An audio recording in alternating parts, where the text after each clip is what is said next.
성도 여러분 반갑습니다. 주말 아침 기도회로 나오신 여러분을 주님의 이름으로 환영하고 축복합니다. 벌써 한 주가 다 지나고 주말을 맞이했는데요.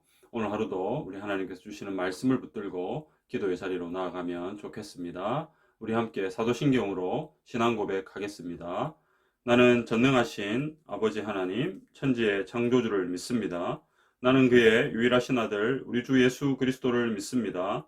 그는 성령으로 잉태되어 동정녀 마리아에게서 나시고 본디오 빌라도에게 고난을 받아 십자가에 못 박혀 죽으시고 장사된 지 사흘 만에 죽은 자 가운데서 다시 살아나셨으며 하늘에 오르시어 전능하신 아버지 하나님 우편에 앉아 계시다가 거기로부터 살아있는 자와 죽은 자를 심판하러 오십니다.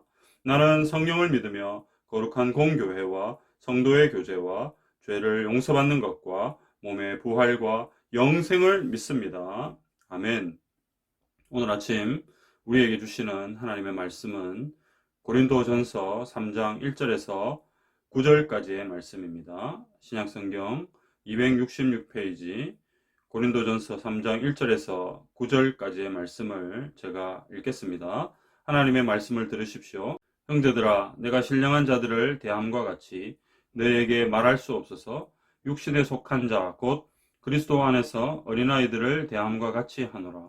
내가 너희를 젖으로 먹이고 밥으로 아니하였노니 이는 너희가 감당하지 못하였음이거니와 지금도 못하리라. 너희는 아직도 육신에 속한 자로다. 너희 가운데 시기와 분쟁이 있으니 어찌 육신에 속하여 사람을 따라 행함이 아니리요. 어떤 이는 말하되 나는 바울에게라 하고 다른 이는 나는 아볼로에게라 하니 너희가 육의 사람이 아니리요. 그런즉 아볼로는 무엇이며 바울은 무엇이냐? 그들은 주께서 각각 주신 대로 너희로 하여금 믿게 한 사역자들이니라. 나는 심었고 아볼로는 물 주었으되 오직 하나님께서 자라나게 하셨나니 그런즉 심는 이나 물 주는 이는 아무것도 아니로되 오직 자라게 하시는 이는 하나님뿐이니라. 심는 이와 물 주는 이는 한 가지이나 각각 자기가 일한 대로 자기의 상을 받으리라. 우리는 하나님의 동역자들이요 너희는 하나님의 밭이요 하나님의 집이니라. 아멘. 성도 여러분, 주말 아침입니다. 지난 한 주간 동안 지켜주신 하나님의 은혜에 감사하면서 오늘도 우리에게 베푸실 주님의 은혜를 기대하는 마음으로 하나님께 나아가면 좋겠습니다. 특별히 내일 주일을 준비하는 그 마음으로 말씀과 기도의 자리로 나아가십시다. 사랑하는 성도 여러분, 고린도 교회는 분쟁이 있는 교회였습니다.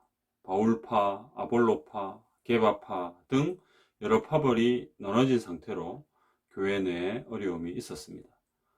바울이 고린도에 머물면서 복음을 전하여 교회가 세워졌는데 자신이 떠나가 난 후 바울은 고린도 교회의 성도들이 성숙된 신앙인으로 자라기를 바랬지만 시간이 지나도 그들은 여전히 성숙하지 못한 어린아이와 같은 상태로 있었습니다. 즉 성령이 가하는 사람들이라기보다는 중생하지 못한 사람들과 같이 행동하고 있었다는 것입니다. 성도 여러분, 고린도 교회 내에 있었던 분쟁과 신앙의 미성숙에 대해 권면하는 말씀을 통해 우리 교회와 성도들에게 주시는 하나님의 말씀이 무엇인지를 함께 살펴보면 좋겠습니다. 오늘 본문을 통해서 얻을 수 있는 교훈은 무엇입니까? 첫째, 우리는 신앙적으로 어린아이같이 미성숙한 상태에서 성숙한 성도로 자라가야 합니다. 따라서 교회는 미성숙한 성도를 성숙한 성도로 잘 가르치고 양육해야 합니다. 1절입니다. 형제들아, 내가 신령한 자들을 대함과 같이 너희에게 말할 수 없어서 육신에 속한 자 곧 그리스도 안에서 어린아이들을 대함과 같이 하노라. 바울은 고린도 교회 성도들을 신앙적으로 미성숙한 어린아이와 같이 대합니다. 당시 고린도 교회는 분쟁으로 인해 교회 내 분열이 있었습니다. 그래서 바울은 어린아이에게 젖을 먹이듯이 영적으로 어린아이 같은 고린도 교회 성도들을 대하고 있습니다. 2절, 내가 너희를 젖으로 먹이고 밥으로 아니하였노니 이는 너희가 감당하지 못하였음이거니와 지금도 못하리라. 이렇게 어린아이 같은 고린도 교회 성도들은 바울이 떠난 후에도 여전히 어린아이 상태로 있었습니다. 3절입니다. 너희는 아직도 육신에 속한 자로다. 너희 가운데 시기와 분쟁이 있으니 어찌 육신에 속하여 사람을 따라 행함이 아니리요. 바울은 고린도 교회 성도들을 육신에 속한 자로 여기고 있습니다. 자, 여기서 바울이 말한 육신에 속한 자는 예수님을 믿지 않는 사람을 뜻하는 것이 아니라 예수님을 믿지만 믿음이 연약한 사람으로 육신에 속한 사람처럼 사는 성도들을 의미합니다. 이처럼 신앙적으로 어린아이같이 미성숙한 성도들은 지금도 교회 안에 많이 있습니다. 성도 여러분, 우리가 예수님을 처음 믿었을 때는 신앙적으로 어린아이와 같지만 교회를 통해 점점 성숙한 성도로 자라가야 합니다. 그래서 교회는 지속적으로 연약한 성도들을 잘 양육하여 성숙한 성도로 자라가게 해야 하는 것이죠. 성도 여러분, 우리가 신앙생활을 할 때 처음부터 성숙한 신앙의 상태로 시작하는 것이 아니죠. 처음에는 어린아이처럼 연약하고 어리지만 시간이 지남에 따라 우리의 신앙이 조금씩 자라기 시작하고 나중에는 성숙한 신앙인이 되는 것입니다. 이는 성도 스스로가 자라기보다 교회 공동체에 적극적인 관심과 섬김이 있어야 가능합니다. 그래서 성도는 어떤 교회를 만나느냐가 너무나 중요합니다. 성도 여러분, 신앙생활을 아무리 오랫동안 해도 어린아이와 같은 상태로 있는 성도들이 교회 내에 생각보다 많이 있습니다. 그래서 우리는 자신의 신앙 연수와 직분을 자랑하지 말고 현재 나의 신앙의 상태가 어떠한지를 철저하게 점검해야 합니다. 따라서 교회는 이러한 성도들을 잘 파악하여서 그들의 신앙이 조금씩 자랄 수 있도록 적극적으로 돕고 섬겨야 합니다. 에베소서 4장 13절, 우리가 다 하나님의 아들을 믿는 것과 아는 일에 하나가 되어 온전한 사람을 이루어 그리스도의 장성한 분량이 충만한 데까지 이르리니. 베드로후서 3장 18절, 오직 우리 주 곧 구주 예수 그리스도의 은혜와 그를 아는 지식에서 자라가라. 성도 여러분, 오늘 하루도 어린아이와 같은 우리의 신앙이 하나님의 은혜 가운데 잘 자라가기를 소원합니다. 아울러 믿음이 연약한 성도들이 사랑과 섬김을 통해 성숙한 성도로 자라가도록 힘쓰는 교회 공동체를 세워가면 좋겠습니다. 그리야 할 때 우리 하나님께서 큰 영광을 받으실 줄 믿습니다. 오늘 본문을 통해서 얻을 수 있는 두 번째 교훈은 무엇입니까? 하나님의 일을 수행하는 일꾼된 우리는 철저하게 주인 대신 하나님께 집중하는 삶을 살아야 합니다. 5절입니다. 그런즉 아볼로는 무엇이며 바울은 무엇이냐? 그들은 주께서 각각 주신 대로 너희로 하여금 믿게 한 사역자들이니라. 고린도 지역에 복음을 전하고 사역한 사람들이 있었는데 바울과 아볼로 같은 사역자들이었습니다. 이런 사역자들이 복음을 전하고 떠난 이후에 고린도 교회 성도들은 사역자들의 이름을 딴 파벌을 만들어서 교회 안에 분쟁이 일어났습니다. 이에 대해 바울은 단호하게 그들의 잘못을 5절에서 지적합니다. 자신을 포함하여 사역자들은 하나님께서 보내셔서 고린도 지역의 복음을 전하여 예수 그리스도를 믿게 하는 데 사용된 도구와 같은 존재들인 것을 말씀합니다. 그들은 그저 하나님이 보내신 사역자들이자 일꾼이었습니다. 그러므로 일꾼인 그들이 높아지거나 그들을 중심으로 파벌이 만들어지는 것은 하나님 앞에서 교만이요 범죄였습니다. 그러나 안타깝게도 당시 고린도 교회는 이러한 분쟁이 일어났습니다. 그로 인해 많은 사람들이 힘들어하고 있었습니다. 6절과 7절입니다. 나는 심었고 아볼로는 물 주었으되 오직 하나님께서 자라나게 하셨나니 심는 이와 물 주는 이는 한 가지이나 각각 자기가 일한 대로 자기의 상을 받으리라. 바울은 철저하게 자신의 정체성을 비유적으로 밝힙니다. 바울이 심고 아볼로는 물을 주었지만 그것이 온전히 자라나는 데는 절대적으로 하나님께서 하신 일인 것을 말씀합니다. 그래서 심는 사람과 물 주는 사람은 그저 자기에게 주어진 일만 열심히 하면 되는 것이죠. 그것이 자라고 꽃이 피고 열매를 맺는 건 모두 하나님의 영역입니다. 일꾼의 영역이 아니라는 말씀입니다. 사랑하는 성도 여러분, 우리는 그저 자신에게 주어진 대로 심고 물 주면 되는 것입니다. 자꾸만 우리가 하나님의 자리에 올라가서 자라게 하고 열매 맺는 것까지 관여하려고 합니다. 이것은 대단한 교만이죠. 우리는 주인 되신 하나님의 일꾼으로 하나님께 순종하며 살아갈 뿐입니다. 일꾼은 주인의 명령에 민감하게 반응하여 순종해야 합니다. 먼저 주인의 뜻을 잘 분별해서 주인이 기뻐하시는 일을 기쁨으로 감당해야 합니다. 일꾼에게는 자기 스스로 무언가를 할 권리가 없습니다. 오직 주인이 지시하는 대로 순종할 뿐입니다. 디모데후서 2장 15절입니다. 너는 진리의 말씀을 옳게 분별하며 부끄러울 것이 없는 일꾼으로 인정된 자로 자신을 하나님 앞에 드리기를 힘쓰라. 성도 여러분, 일꾼의 눈은 주인에게 집중되어 있습니다. 주인에게서 절대 눈을 뗄 수가 없습니다. 그러므로 하나님의 일꾼된 우리는 오직 예수 그리스도께 집중해야 합니다.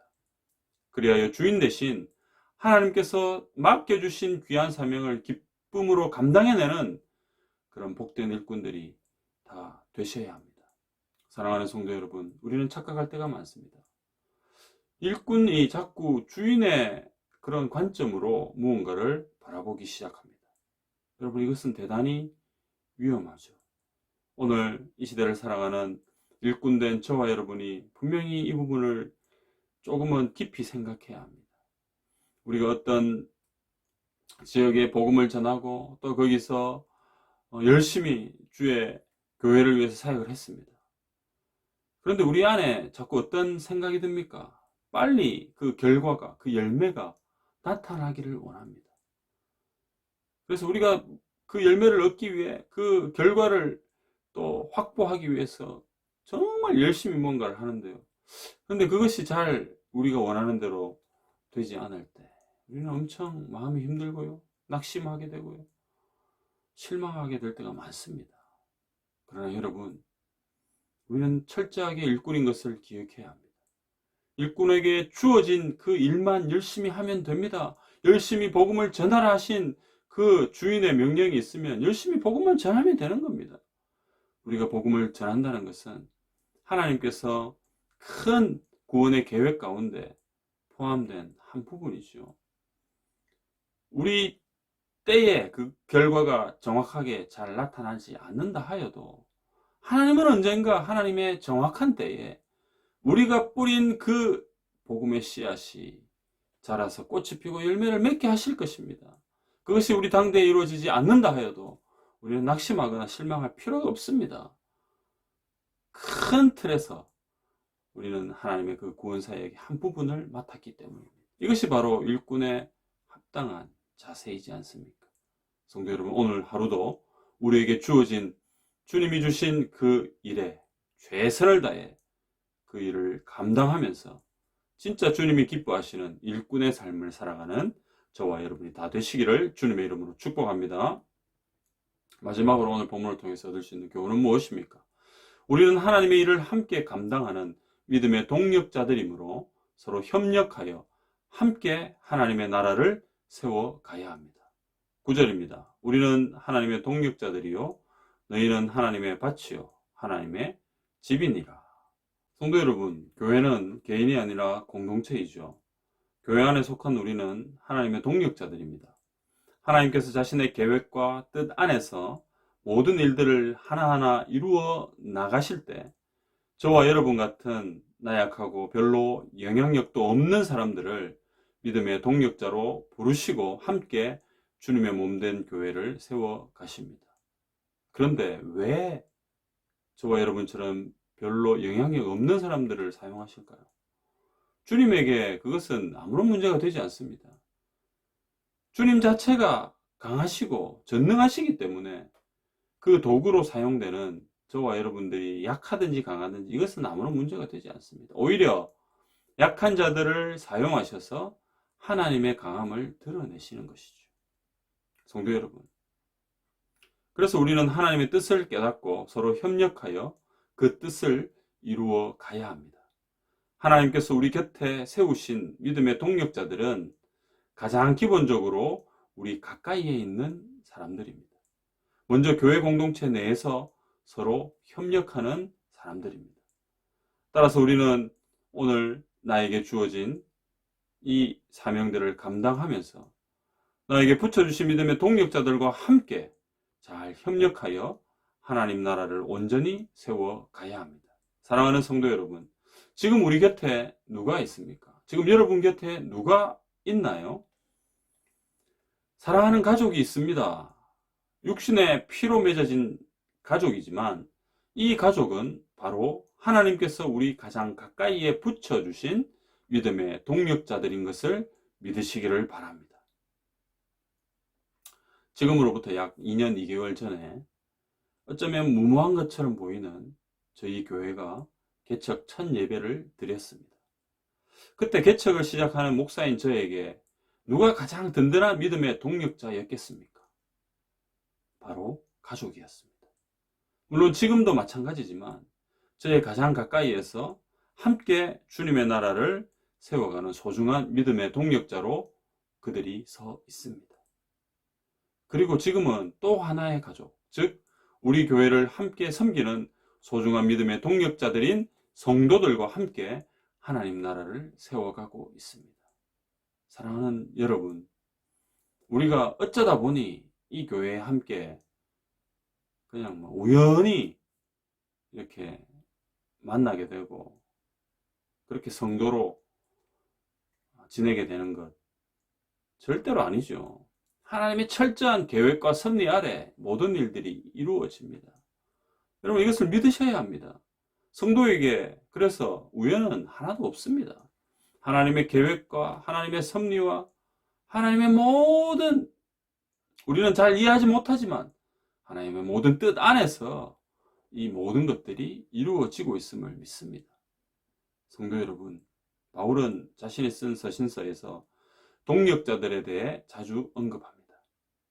바울에게 실루아노와 바나바와 디모데 같은 든든한 믿음의 동력자들이 있었듯이 우리에게도 하나님께서 붙여주신 귀한 믿음의 동력자들이 있습니다. 물론 우리의 가장 최고의 동력자는 누구이십니까? 바로 살아계신 하나님이십니다. 바로 우리와 함께 하시는 예수 그리스도이심을 믿습니다. 하나님의 아들이신 예수님은 본인이 혼자 다 하시고도 남으시지만 우리 같은 연약한 사람들을 동력자로 세우셔서 함께 주의 일을 감당하게 하십니다. 이것이 바로 이 땅에 하나님 나라를 세워가는 하나님의 방식입니다. 성도 여러분, 오늘도 우리에게 붙여주신 믿음의 동력자들을 주님의 사랑으로 정말 사랑하고 잘 섬기시기를 바랍니다. 그리하여 우리의 동력자들과 함께 하나님이 기뻐하시는 아름다운 하나님 나라를 온전히 세워가는 성도들이 되시기를 주님의 이름으로 축복합니다. 성도 여러분, 오늘 이 시간 우리가 기도할 때 우리와 함께 주의 나라를 세워가는 주의 귀한 교회를 섬기는 믿음의 동력자들을 위해서 여러분 간절히 기도하면 좋겠습니다. 하나님께서 주시는 마음이 있잖아요. 우리가 이 기도 제목을 두고 기도할 때 하나님이 우리의 그 믿음의 동력자들을 위해서 기도하라고 주시는 하나님의 마음이 분명히 있습니다. 여러분 그것을 붙들고요, 기도하셔야 합니다. 그들이 우리에게 믿음의 동력자이듯이 우리 또한 그들에게 귀한 믿음의 동력자입니다. 그래서 교회는 주 예수 그리스도의 피로 맺어진 가족이잖아요. 여러분 가족이 아파하고 가족이 힘들어하고 가족 중에 고통받는 그런 구성원이 있을 때 여러분 우리는 아무렇지도 않게 아무 의미 없이 아무 생각 없이 그냥 그렇게 살지 않잖아요. 가족은 뭡니까? 사랑 공동체잖아요. 힘들 때 아플 때 나도 같이 아프고 힘들어야 합니다. 그것이 가족입니다. 사랑하는 여러분, 우리 교회 공동체가 또 우리 믿음의 공동체가 그와 같은 따뜻함이 있기를 원합니다. 그래서 오늘 정말 우리 믿음의 공동체 안에 있는 동력자들을 위해서 간절한 마음으로 기도하는 그런 시간이 되면 좋겠고요. 이것이 조금 더 확장되어서 여러분 우리 교회 공동체뿐만 아니라 여러분 주변에 있는 또 함께 믿음의 동력자로 세워주신 분들을 위해서 꼭 기도하시고 또 우리 선교지에서 정말 생명을 다해 이렇게 사역하고 계시는 우리 믿음의 동력자 우리 선교사님들 위해서도 함께 기도하면 좋겠습니다. 오늘은 토요일입니다. 공통기도 제목은 내일 주일 예배를 위해 기도하는 것입니다. 온 성도들이 마음 다해 주일 예배를 기도로 잘 준비하도록 기도합시다. 주일 예배를 통해 치유와 회복이 일어나도록 기도하십시다. 성령 충만한 말씀과 내일 예배가 되도록 간절한 마음으로 함께 기도하기 원합니다. 같이 기도드리겠습니다. 존귀와 영광을 받으시기 합당하신 살아계신 하나님 아버지, 오늘도 귀한 말씀으로 우리에게 찾아와 주시니 감사를 드립니다. 하나님 아버지, 믿음의 동력자들로 우리를 불러주시고 주의 귀한 교회를 섬길 수 있는 은혜를 허락하여 주신 것 감사합니다. 아버지 하나님, 바울에게 실로아노와 또 디모데와 바나바 같은 귀한 믿음의 동력자들이 있었듯이 또한 우리에게도 우리 교회 공동체 안에 귀한 믿음의 동력자들을 세워주시니 감사를 드립니다. 그들을 위하여 오늘 간절한 마음으로 기도하기 원하며 하나님의 귀한 뜻을 우리가 함께 받고 함께 그 뜻을 이루어가는 공동체이기에 아버지 하나님, 우리는 서로를 더욱 주님의 사랑으로 사랑해야 하겠습니다. 주여, 우리 안에 그 사랑의 마음을 불어넣어 주시고 하나님 아버지, 더욱 주님을 함께 온전히 섬기면서 주의 나라를 기쁨으로 세워가는 저희들 다 되게 도와주시옵소서. 하나님 아버지, 오늘도 우리에게 주신 주의 말씀을 기억하면서 깊은 기도의 자리로 나아가기를 간절히 원합니다. 하나님, 우리는 일꾼입니다. 철저하게 주인 되신 하나님의 명령에 순종하며 나아가는 저희들 되게 해주시고 아버지여, 겸손하게 하나님의 말씀대로 온전히 살아가는 귀한 일꾼의 삶 살게 하여 주시옵소서. 아버지 하나님, 또한 우리의 믿음은 자라야 하겠습니다. 미성숙한 어린아이와 같은 상태로 머물러 있는 것이 아니라 우리 교회 공동체 안에 서로 섬기고 협력하는 귀한 그 도움의 손길 위에 우리 모두가 함께 조금씩 자라나서 성숙한 신앙인이 되어서 우리 하나님 앞에 큰 영광 올려드리는 귀한 주의 성도들 삼아 주옵소서. 내일 거룩한 주일입니다. 잘 준비하는 오늘 되게 해 주옵소서. 살아계신 예수님의 이름으로 기도드리옵나이다. 아멘. 공통기도 제목 가지고 기도하시고요. 개인적인 기도 제목 가지고 계속해서 기도하시기를 바랍니다.